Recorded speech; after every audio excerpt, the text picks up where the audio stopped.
Won't you come and meet me at the movies? Won't you come and watch a flick with me? Famous scenes with drama queens and heroes acted out there on the silver screen. Come grab a seat, the popcorn is on me. Hello, welcome to Meet Me at the Movies. Really appreciate you spending time with us as we talk cinema, film, and all things related. Thomas Manning over here to my right, dig that shirt, Fleetwood Mac.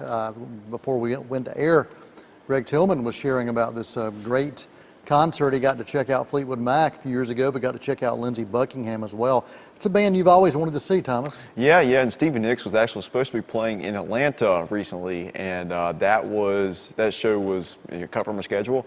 And I was planning on making that trip. It didn't happen.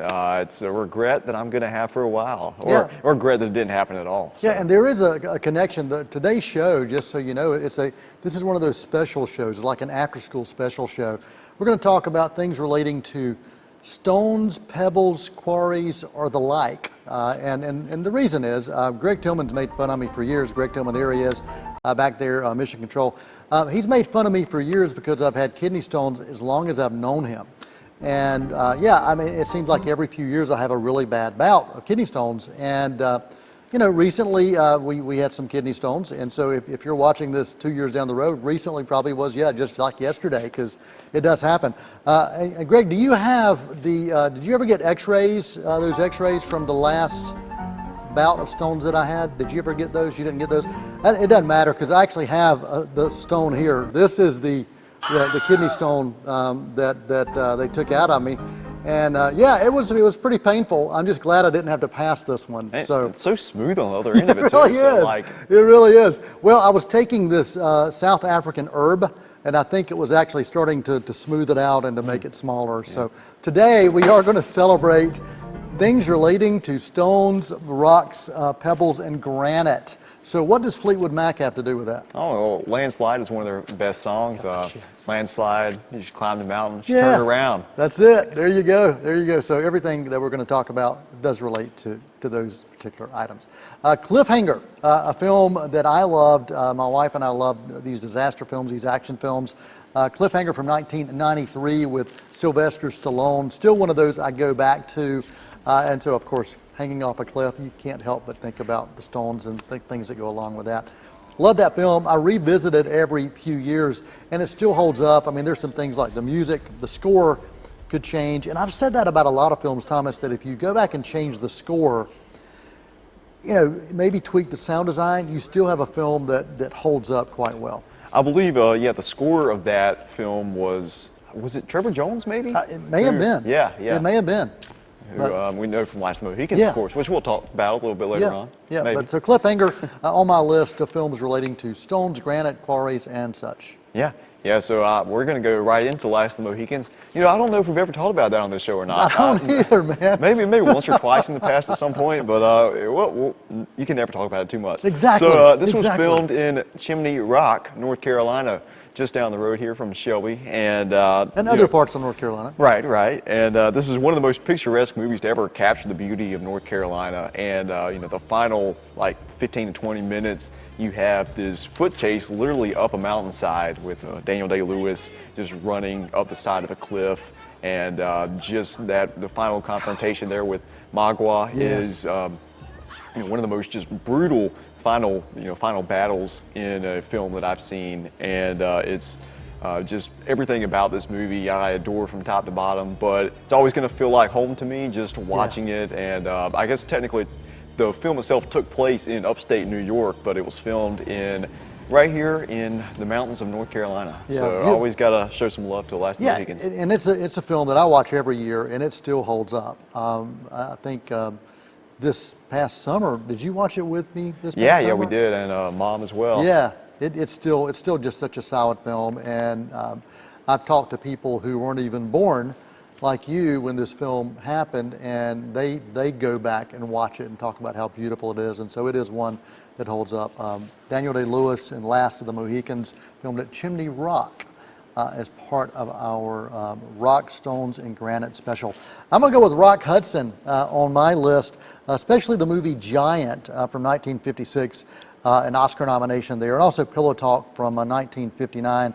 Tony Randall, Doris Day in that film.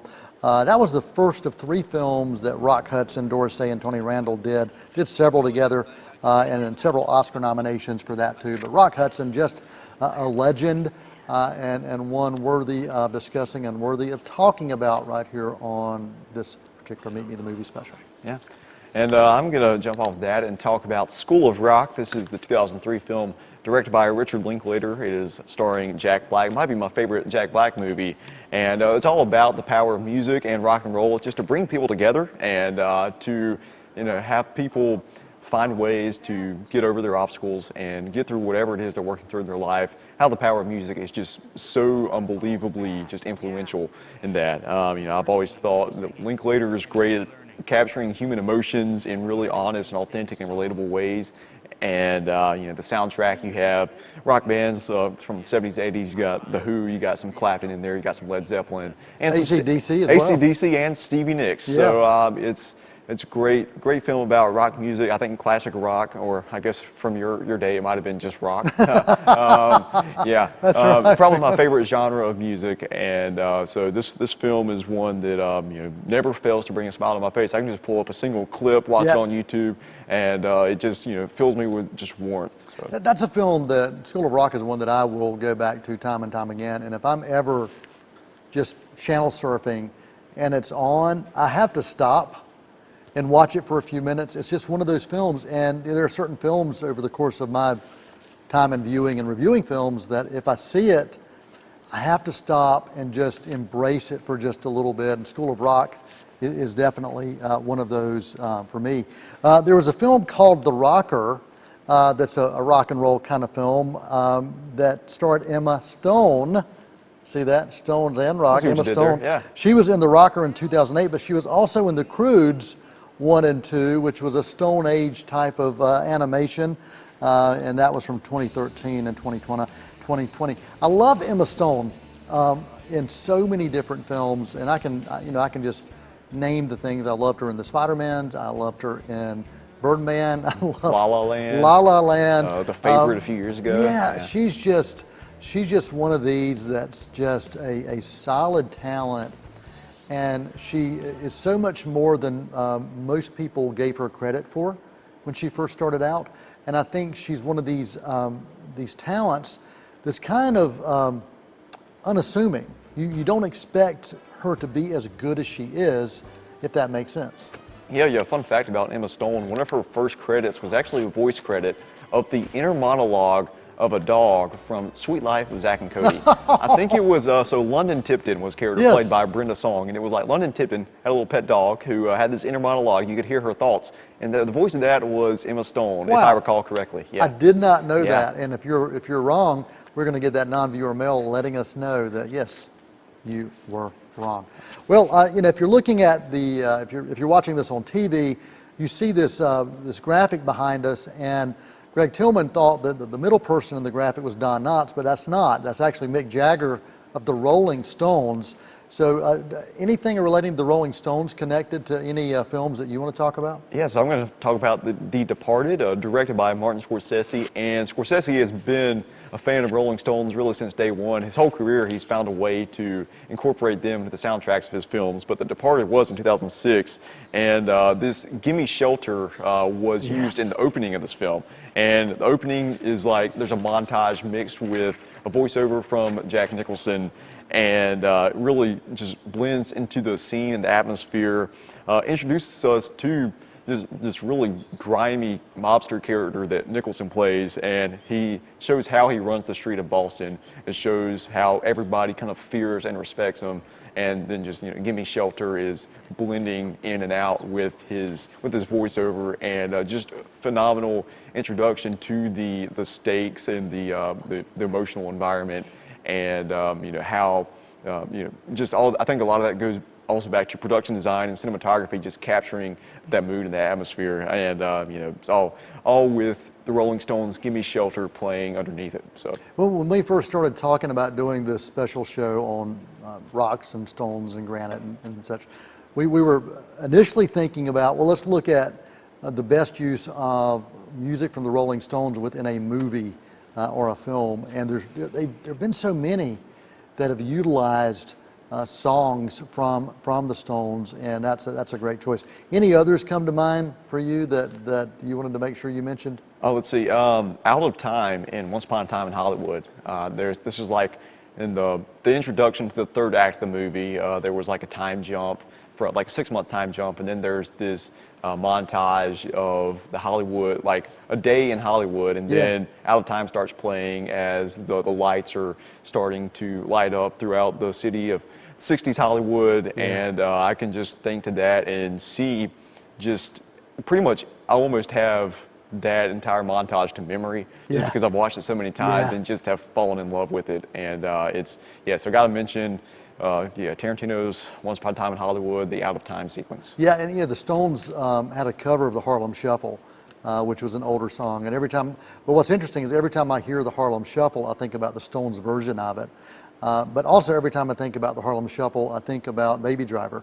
That opening scene that's just an amazing, probably one of the best opening scenes of any film. It's at the top of my list, that is for sure. Well, I want to talk about another Stone. Oliver Stone is someone that I have followed for years, and the movie The Doors is one that I'm going to particularly talk about because I think it's probably an underrated film for Stone. Val Kilmer was in this, starring as Jim Morrison from 1991. Meg Ryan also in this, and it really follows the life story of The Doors, the band The Doors, the rock band The Doors, and I think it's a film that more people need to see. It was truly underappreciated during awards season, and it got my picks for some of the best of that particular year from 1991. Check out Oliver Stone's The Doors if you've not had an opportunity to do that. You are watching Meet Me in the Movies or listening to it right here on C19 TV or WGWG.org, and this is the Rock, Stones, and Granite and Pebbles special Meet Me in the Movies, where we're talking things relating to those topics. So hang around. After this quick intermission, we're going to come back and talk more about movies related to rock, stones, granite, and pebbles. I can't get no satisfaction. COVID-19 vaccines are safe and effective. Millions of doses have already been given in the United States, and these vaccines have the most intensive safety monitoring in U.S. history. If you have questions, get answers from a reliable source. CDC.gov.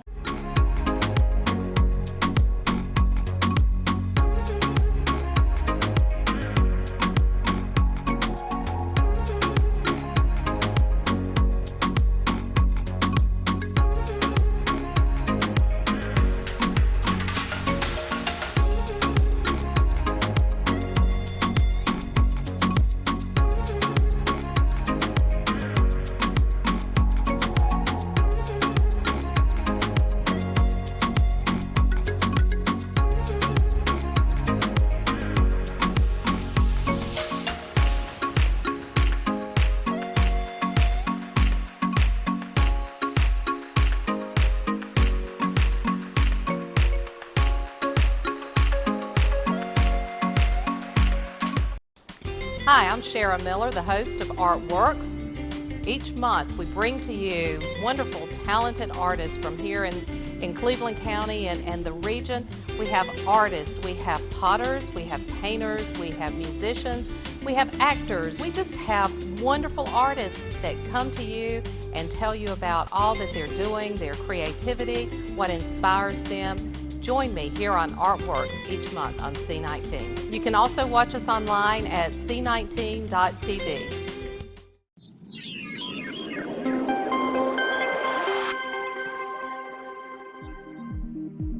Cleveland Community College has identified strengthening online learning as the topic for its quality enhancement plan.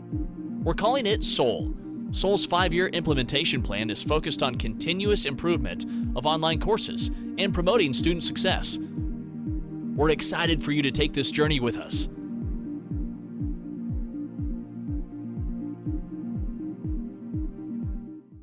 Won't you come and meet me at the movies? Won't you come and watch? Hello, welcome back to Meet Me at the Movies. I'm Noel T. Manning II, back on Mission Control. That is Greg Stone Cold Tillman. That's right, Greg Stone Cold Tillman. Thomas Manning, Thomas Landslide Manning, right over here. We're talking movies related to stones, rocks, granites, and maybe pebbles. We'll see kind of how we go. Before the break, Thomas, I talked about Oliver Stone, and you were asking something during the break. Yeah. For someone who hasn't seen maybe any Oliver Stone films at all, I'm not naming names, but if you wanted to recommend maybe 3 to 5 really strong Oliver Stone films for them to check out, get familiar with, what would you suggest? Well, Greg Tillman and I, we conversed during the break, and during the break, here are 5 we came up with. JFK, one of my all-time favorite Stone films. Kind of a controversial and conspiracy-driven version of looking at JFK and what happened there, but well worth the watch. I remember watching that film, and the editing was absolutely blew me away. And they used just tons of different film stock. So from a movie making standpoint, to study cinema, watch JFK. Platoon, Born on the 4th of July, an interesting double feature looking at war. And Platoon, the book was written by Dale Dye, who Captain Dale Dye, who I worked with on Last of the Mohicans. Yeah, he helped train some of the soldiers, right? Yeah, and he also was the kind of the boot camp guy for all of those in the movie Platoon as well. He was a consultant. Born on the 4th of July. Talk Radio is one that's kind of another under the radar Oliver Stone film that's well worth checking out. And then Wall Street. So those are the ones on our list. Are kind of our take 5 of Stone. If you want to add The Doors back before the break, that's take 6.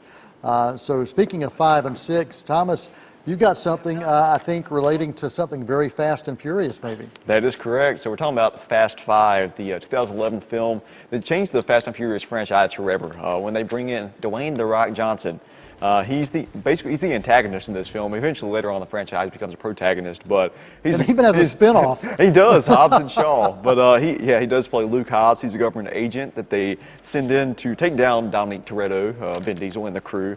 But by the end of the movie, they kind of have a mutual respect for one another, and they actually do become allies.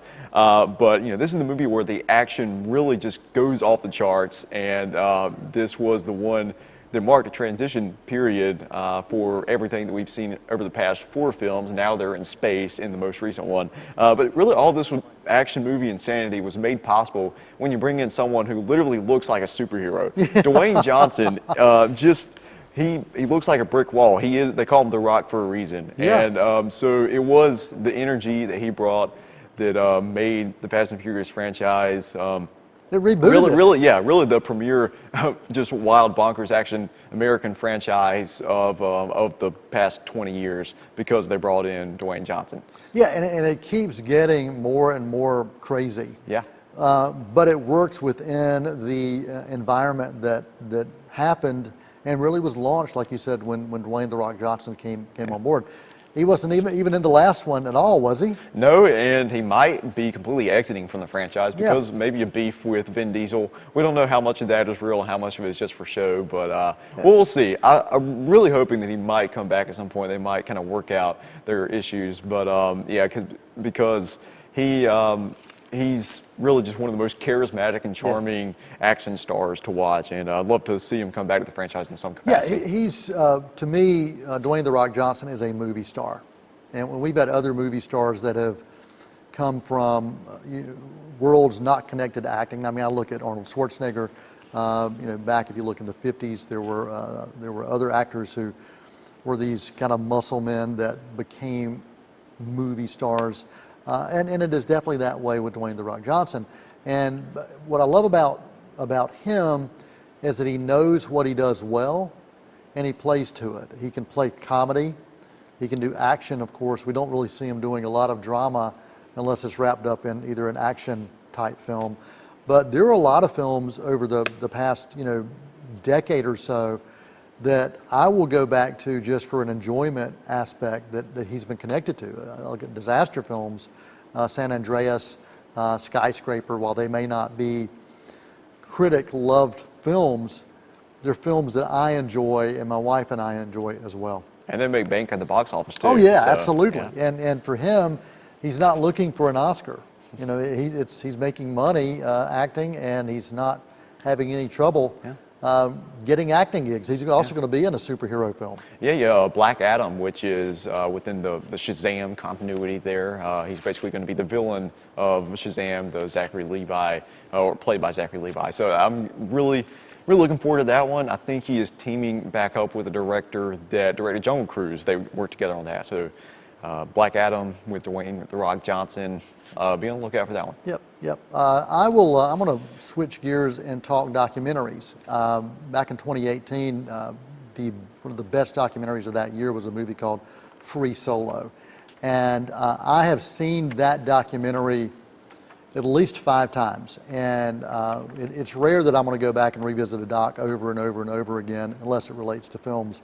But this one is truly just fascinating to see someone choosing to scale mountains without any kind of wires or safety nets, and to do it because he feels compelled to do it, and to do it in spite of what may happen to him. He may, it's truly a death-defying documentary that you will watch in watching Free Solo. If you haven't seen it, it is just truly fascinating on so many different levels. The cinematography will blow you away that they were able to capture these shots. It won multiple awards during award season, including cinematography awards as well. And the directors of that are actually have directed a film called The Rescue that has Ian Seabrook doing underwater cinematography, looking at the rescue of these trapped miners. Yeah. So highly recommend that as well. But yes, the movie is Free Solo documentary. Yeah. Did you get a chance to see Free Solo on the big screen at all? Yes. Okay. Yeah, So, I did. Again, one of those films that the bigger the screen, the better for you, just because of the scope of what is happening. It's all about.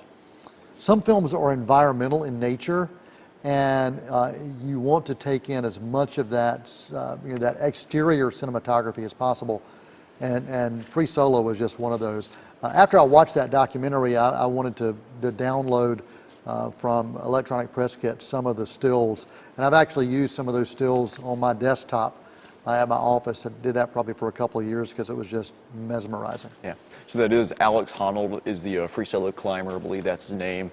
But also kind of transitioning from that, we're going to be talking about Tom Cruise, who is himself quite the daredevil, as we all know. Oh, heck yeah, man. He does his own stunts, not for a documentary. He just does them in movies like narrative features themselves, just because he's a crazy person. He's amazing. And so we're talking specifically about Mission Impossible Fallout from 2018, the most recent Mission Impossible film. And this is a movie filled with some of the most ambitious and mind-boggling practical stunts, from the Halo jump in the first 20 minutes, high altitude, low opening jump over the city of London.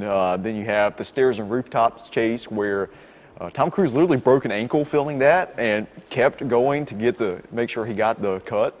And but it's the final set piece where he's piloting a helicopter through these really craggy and mountainous landscapes. That's where the rocky part comes in. This was filmed in New Zealand, but he trained for 2,000 hours to learn how to pilot a helicopter like this. And this is in the middle of everything else he's doing as a movie star and as a storyteller. And a producer he's a well. producer on the film. So to find 2,000 hours to learn how to pilot a helicopter like that through mountains, it is truly insane feat. And then in the final cliffside scene, he has a melee with Henry Cavill's character. This part was filmed in Norway, but it's just a really brutal scene that's kind of pushing the boundary of that PG-13 rating because of because it's on a cliffside, and as you can tell, that can get pretty violent when there's two guys just going at each other. So, yeah. I talked to a cinematographer who had worked with Tom Cruise, and he said that for those scenes, for those stunts, those really immersive stunts that Tom knows what he's doing.